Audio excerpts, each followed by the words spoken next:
Hi, I'm Lichen Kelp and I'm from Melbourne or Naarm, and I'm down in Apollo Bay doing a residency with the Seaweed Appreciation Society at Project Space. I'm a visual artist and a performer as well as a curator.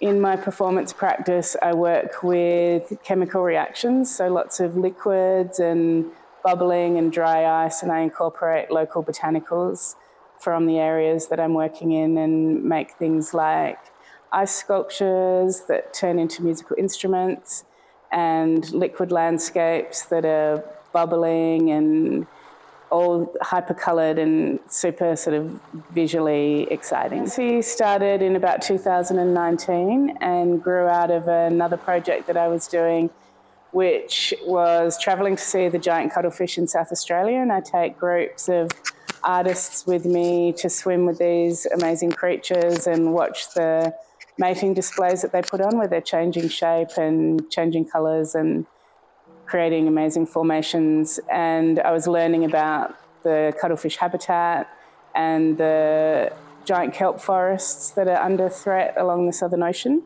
and also around the same time reading about the stories of hope with seaweed and kelp farming and the possibilities of regenerating these marine habitats. And so I felt like I wanted to activate for the cuttlefish habitats and learn more about seaweed.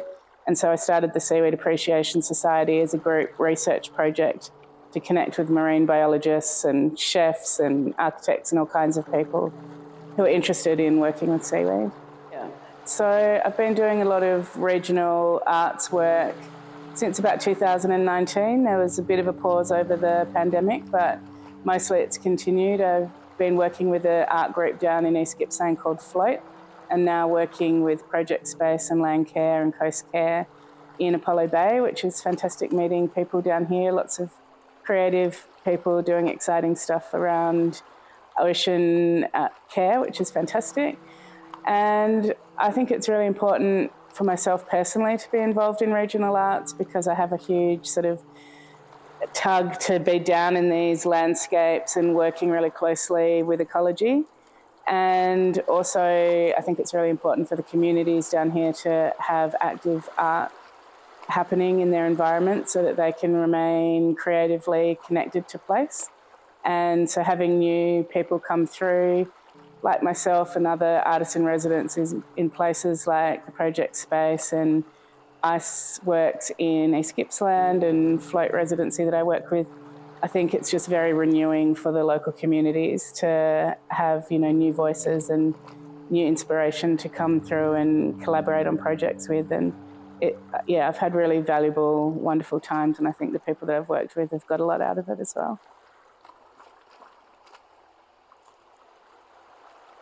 At first it was like a major existential crisis because all my art is like sort of community-based, regional-based, working with people in big groups.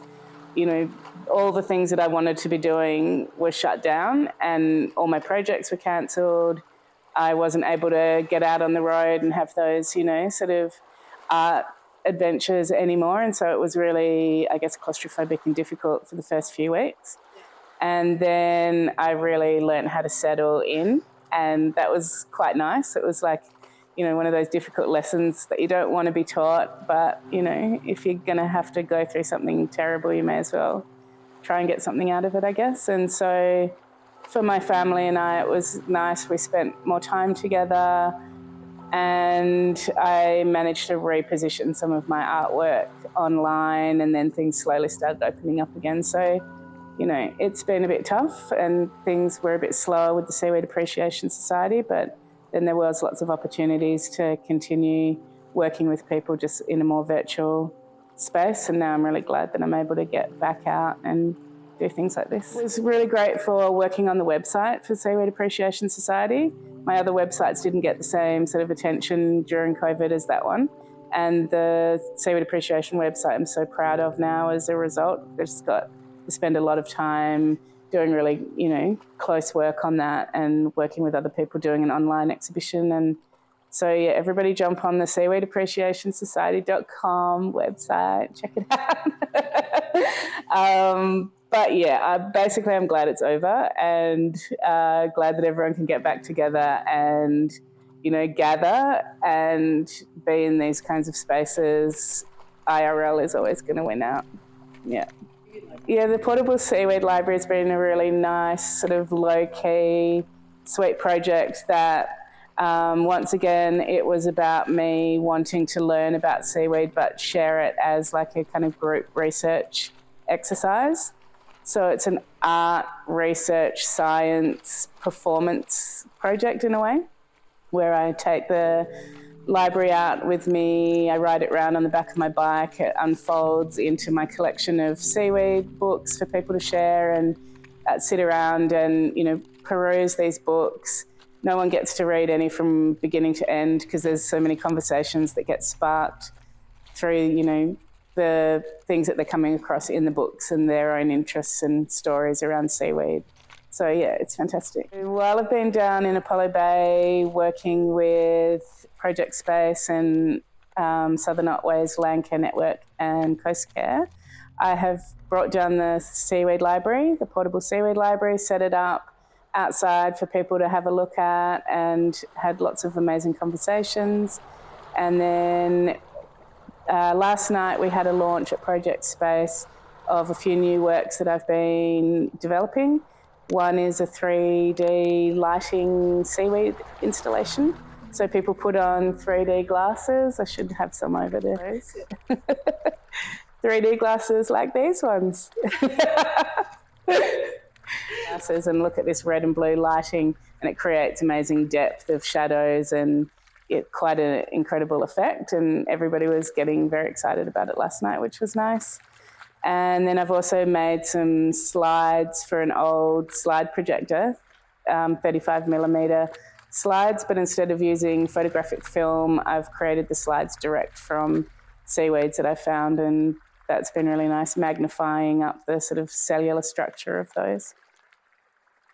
It's been great working in Apollo Bay. It's been so nice working with seaweed for the first time with the Portable Seaweed Library actually at the ocean. So this was what I dreamt of when I first dreamt up the project, that I'd be riding the bike to the beach side and setting up in the dunes. So it's been like very nearly that, and the ocean is right outside the door. So very cute, and just getting really great people to engage with as a result because they're also ocean aware. So the work that I've been developing while I've been in residence, which is Algaeglyph and the direct algae slides, I'm going to be showing at a group seaweed exhibition that SASi's putting on at Blindside in September, which is a really great outcome for this project that I've been doing down here, and it'd be really nice to share the work further afield.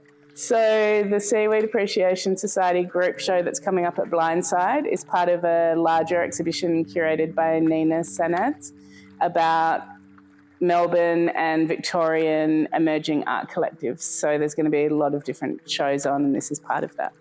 Yeah, so it's really cool. I'd just like to say thank you to Tiff from Project Space and Andrea from Southern Otway's Land Care Network for bringing me down, and Coastcare for funding, and Arts Inc. for being amazing. And it's been really great to be here, and looking forward to coming back and doing more seaweed work with people. Thank you. Bye.